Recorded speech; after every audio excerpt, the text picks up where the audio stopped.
조갑제 TV를 시청하시는 여러분, 지금 서울 시간으로는 새벽 2시 40분을 넘고 있습니다. 오늘 그러니까 미국 현지 시간으로 25일 9월 25일 리용호 북한 외무상은 뉴욕의 숙소로서는 호텔 앞에서 기자회견을 열었습니다. 트럼프가 지난 주말 또다시 우리 지도부에 대해서 오래가지 못하게 될 것이라는 말을 동원함으로써 끝내 선전포고를 했다면서 미국이 선전포고를 한 이상 앞으로는 미국 전략폭격기들이 설사 우리 영공선을 넘어서지 않는다고 해도 임의의 시각에 쏘아 떨굴 권리를 포함해 모든 권리를 보유하게 되었다라고 말했습니다. 이게 공식적으로 선전포고를 했습니다. 이게 말장난이 아닙니다.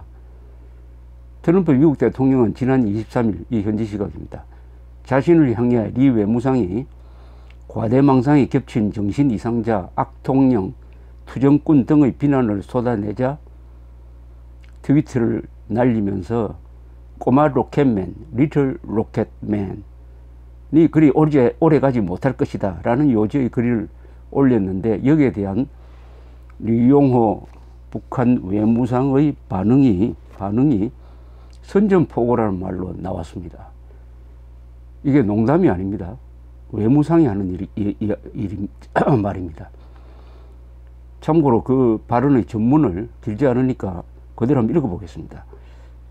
지난 며칠 동안 아시다시피 유엔을 비롯한 국제사회는 조 미 간의 말싸움이 행동으로 이어지지 않기를 간절히 소원했습니다.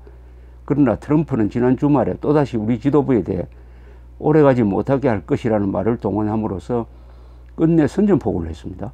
미국 현직 대통령이 한 말이기 때문에 명백한 선전포고입니다. 지금 유엔 총회에 참가하는 모든 성원국 대표를 포함해 전 세계는 이번에 미국이 먼저 우리에게 선전포고를 했다는 것을 똑똑히 기억해야 할 것입니다. 유엔 헌장은 개별적 회원국의 자위권을 인정하고 있습니다. 미국이 선전포고를 하는 이상 앞으로는 미국 전략폭격기들이 설사 우리 영공선을 넘어서지 않는다고 해도 임의의 시각에 쏘아 떨굴 권리를 포함해서 모든 권리를 보유하게 될 것입니다. 누가 더 오래 가는 것은 그때 가보면 알 것입니다. 지금 미국과 북한 사이에는 국교가 없습니다. 선전포고의 요식을 갖출 필요 없이 바로 전쟁 상태로 들어갈 수 있다는 이야기입니다. 선전포고는 보통 주재국 대사를 통해서 그 주재국의 외무장관에게 하는 게 이 외교적 관례입니다. 미국에는 북한의 유엔 주재 대사가 없습니다.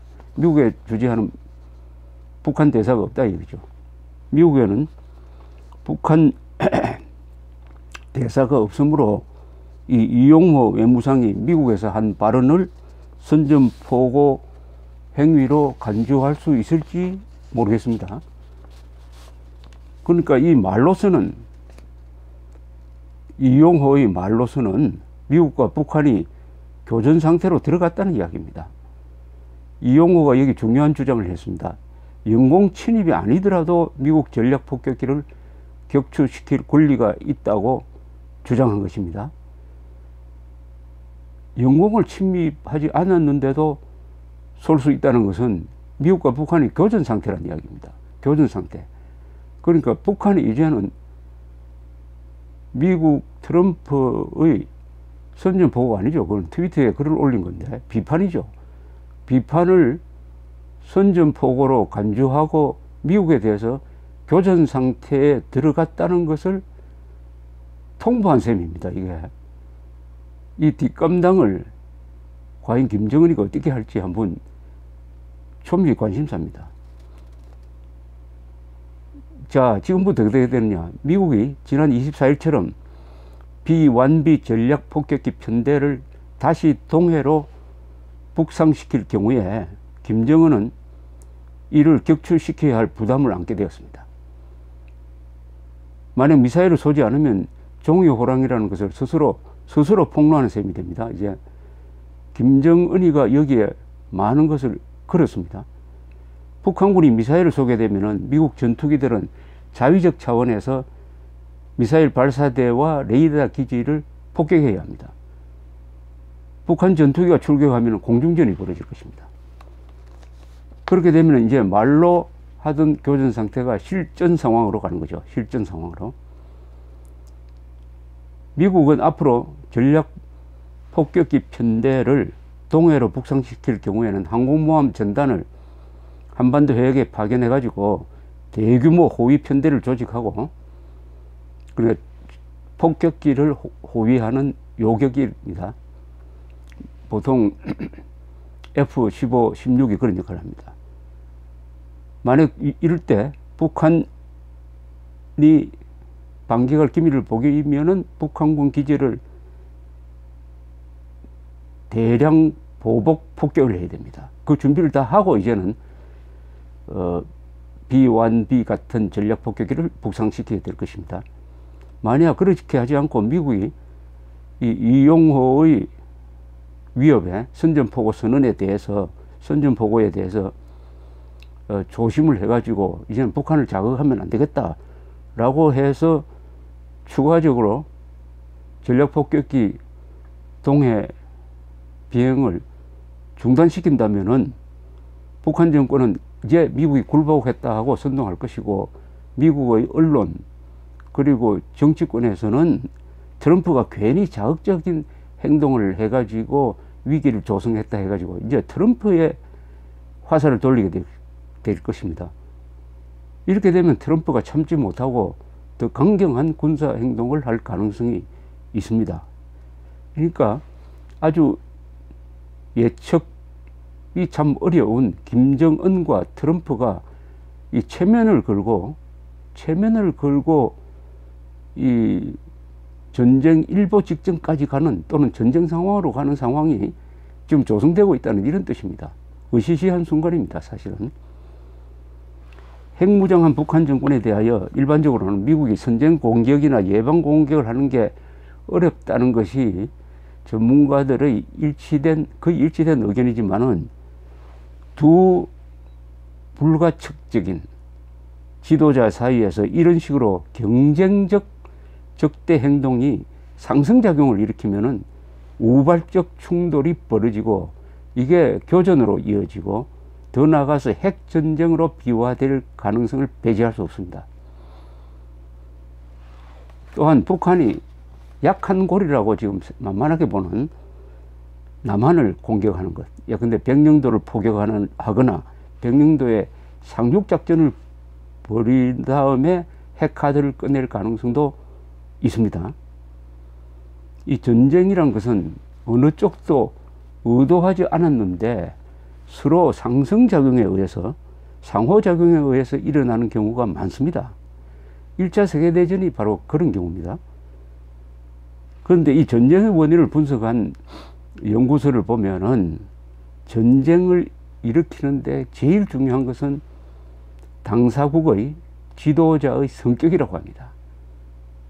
트럼프와 김정은의 성격이 전쟁을 부를 수도 있고 전쟁을 피할 수도 있다 하는 것인데, 현재 상황은 이 충돌 코스로 가고 있습니다. 충돌 코스로. 그래서 만약 이거 어떻게 보면 김정은과 트럼프의 성격은 전쟁을 부를 궁합입니다. 전쟁을 부를 궁합이에요. 두 사람이 부르게 될 전쟁이 북핵을 포함한 북한 정권의 반인류 범죄적 속성을 단번에 총체적으로 해결하는 전쟁이 될 것인지, 아니면 무고한 사람들을 죽이는 장기전이 될 것인지는 사실은 아무도 모릅니다. 아무리 정보화 세상이라고 해도 인간 사회는 모르는 부분이 더 많은 것입니다. 특히 미래의 일에 대해서는 모른다고 해야, 이게 어떻게 될지 모른다고 해야 그게 옳고 겸손한 태도가 아니냐, 이렇게 생각을 합니다. 한국인은 그동안 김정은이 설마 핵을 쏘겠나 하는 요행수와 미국이 가만히 있겠나 하는 사대주의에 기대어 살찐 돼지처럼 살면서 웰빙에 탐닉, 웰빙, 복지에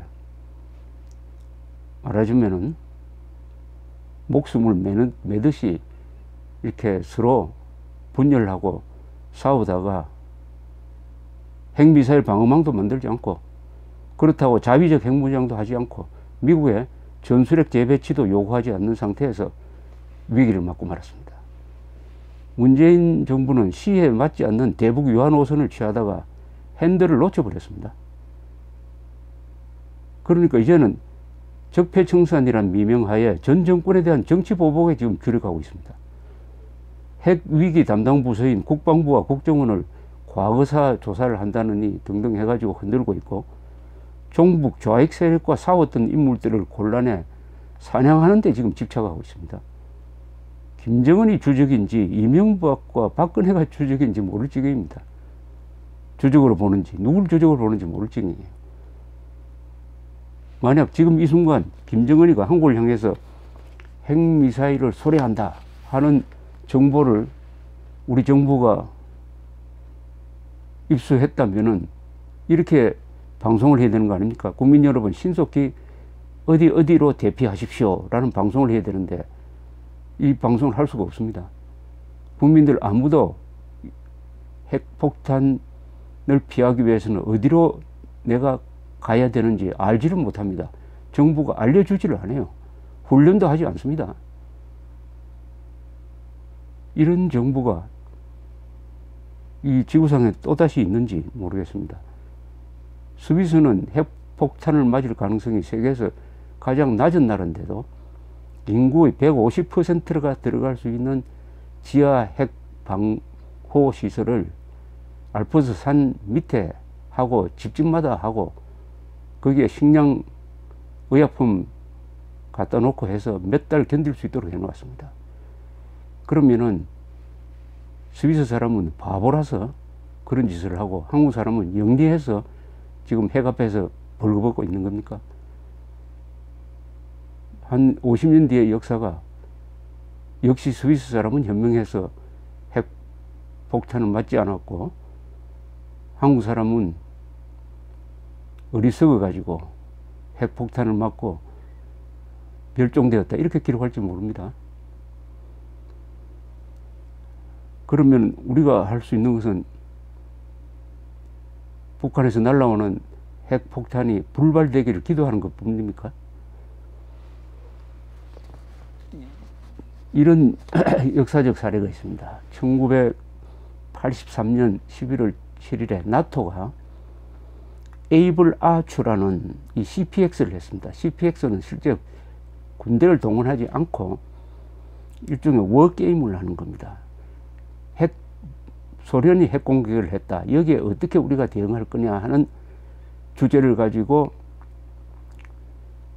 연습을 하는, 도상 연습을 하는데 여기에 대해서 소련 정보기관이 어떤 판단을 했느냐 하면은 실제로 소련에 대한 핵 공격을 준비하고 있구나.